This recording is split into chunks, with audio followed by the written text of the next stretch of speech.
ഇന്നത്തെ പോലെയൊന്നും അല്ല. ഒരു പള്ളിയുടെ കമ്മിറ്റിയിൽ ചേർന്ന് നിൽക്കുന്ന അല്ലെങ്കിൽ ഒരു മാസവരി കൊടുത്തിട്ട് അതിനോട് ചേർന്ന് നിൽക്കുന്നതിന്റെ അപ്പുറം നന്മകൾ നാടുകളിൽ വളരണമെന്ന് ആഗ്രഹിച്ച് പ്രയത്നിച്ച ആളുകൾ, അതിനുവേണ്ടി കഠിനാധ്വാനം ചെയ്ത ആളുകൾ, ഉള്ളതൊക്കെയും അതിനുവേണ്ടി ചെലവഴിച്ച ആളുകൾ നമ്മുടെ നാടുകളിൽ ഉണ്ടായിട്ടുണ്ട്. അതിന്റെ അടയാളങ്ങൾ ഓരോ നാടുകളിലേക്ക് ചെല്ലുമ്പോഴും ആ നാടുകളിൽ ഉയർന്നു നിൽക്കുന്ന പള്ളികളും മദ്രസകളും ദീനീ കേന്ദ്രങ്ങളും ആ നാടിലെ നല്ല സംസ്കാരങ്ങളൊക്കെ പൂർവീകർ ഇവിടെ വളർത്തിയെടുക്കാൻ ആത്മാർത്ഥമായി ശ്രമിച്ചതിന്റെ ഭാഗമായി അങ്ങനെ വളർന്നു വന്നതാണ്. അതുകൊണ്ട് പുതിയ തലമുറയോട് അല്ലെങ്കിൽ ഈ നാട്ടുകാരോട് ഓർമ്മപ്പെടുത്താനുള്ളത്, ഉള്ളതൊരിക്കലും മുരടിച്ചു പോകാതെ അതിനെ വളർത്താനുള്ള ശ്രമങ്ങൾ നമ്മുടെ നാട്ടിലെ ഓരോരുത്തരുടെ ഭാഗത്തു നിന്നും ഉണ്ടായിട്ടില്ലെങ്കിൽ അതിന്റെ തിക്തഫലം അനുഭവിക്കാൻ പോകുന്നത് നമ്മളെക്കാൾ ഉപരി നമ്മുടെ മക്കളാണ് എന്നുള്ള ബോധമുണ്ടായിത്തീരണം. നമ്മുടെ നാടുകൾ, ചുറ്റുപാടുകൾ, ആ ചുറ്റുപാടുകളാണ് നമ്മുടെ മക്കളെ വളർത്തിക്കൊണ്ടുവരുന്നത്. ഉസ്താദ് വളരെ വിലപ്പെട്ട കനപ്പെട്ട ഒരുപാട് വർത്തമാനം, ഒരുപാട് സംസാരങ്ങൾ ഇവിടെ നടത്തും. വളരെ പ്രധാനപ്പെട്ടതാണ്.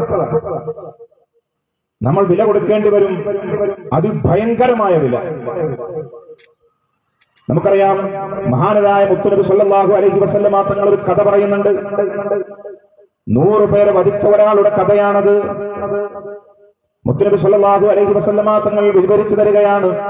99 പേരെ വധിച്ച ഒരാൾ അവസാനം പടച്ച റബ്ബിലേക്ക് ഖേദിച്ചു മടങ്ങാൻ പശ്ചാത്താപ വിവശനായി പാപപങ്കിലമായ തന്റെ ജീവിതത്തെ തിരിച്ചറിഞ്ഞ് തയ്യാറാകുമ്പോൾ അദ്ദേഹം ആദ്യം കണ്ട ഒരാളോട് പോയി കാര്യങ്ങൾ തിരക്കുകയാണ്. ഞാൻ 99 പേരെ വധിച്ചിട്ടുണ്ട്, എനിക്ക് രക്ഷയുണ്ടോ? പടച്ചവൻ എന്റെ ദോഷങ്ങൾ പൊറുത്തു തരുമോ? ചോദിക്കപ്പെട്ട ആള് വേഗം മറുപടി പറഞ്ഞു, 99 പേരെ നീ വധിക്കുകയോ? ഇത്രയും വലിയ കൊലപാതകയായ നിനക്ക് അല്ലാഹു പുറത്തു തരില്ല എന്ന് പറഞ്ഞപ്പോ അയാളെയും കൊന്നു കളഞ്ഞ് 100 പേരെ കൊല ചെയ്ത് അയാൾ പിന്നെയും നടക്കുകയാണ് ഒരു പണ്ഡിതനെ തേടി. പണ്ഡിതനോട് ചെന്നിട്ടുകൊണ്ട് ചോദിച്ചു, ഞാൻ 100 പേരെ ഇങ്ങനെ കൊല നടത്തിയിട്ടുണ്ട്, എനിക്ക് അല്ലാഹു പുറത്തു തരുമോ എന്ന്. അയാൾ പറഞ്ഞു, നിനക്ക് പുറത്തു തരും. അതപ്പോഴും അല്ലെങ്കിൽ എപ്പോഴും ചോദിക്കേണ്ടവരോട് ചോദിച്ചാലേ യഥാർത്ഥ മറുപടി കിട്ടൂ. അദ്ദേഹം പറഞ്ഞു, നിനക്ക് പാപമോചനമുണ്ട്. കാരുണ്യവാനായ ഗഫാറായ റബ്ബ് നിന്റെ ദോഷങ്ങളൊക്കെയും പൊറുത്തു തരും. നിന്റെ പാപമോചനം എന്ന് പറയുന്നത് ഈ നാട്ടിൽ നിന്ന് പോകലാണ്. നീ താമസിക്കുന്ന നാട് വിട്ട് നീ നല്ല ഇന്നാലിന്ന നാട്ടിലേക്ക് പോകലാണ് നിന്റെ പശ്ചാത്താപം. നിന്റെ പാപമോചനം അതിലൂടെ നിനക്ക് ലഭിക്കുന്നതാണ്. മുത്തുനബി സല്ലല്ലാഹു അലൈഹി വസല്ലമ തങ്ങൾ വിവരിച്ചു തരുന്നു, അദ്ദേഹം ആ നാട് വിട്ട് തന്റെ ദോഷങ്ങളൊക്കെയും റബ്ബ് പൊറുത്തു തരണമെന്ന ആഗ്രഹത്തോടെ നിർദ്ദേശിക്കപ്പെട്ട നാട്ടിലേക്ക് നടന്നു നീങ്ങുന്ന വഴിയിൽ അദ്ദേഹം മരണപ്പെട്ടു വീഴുകയാണ്.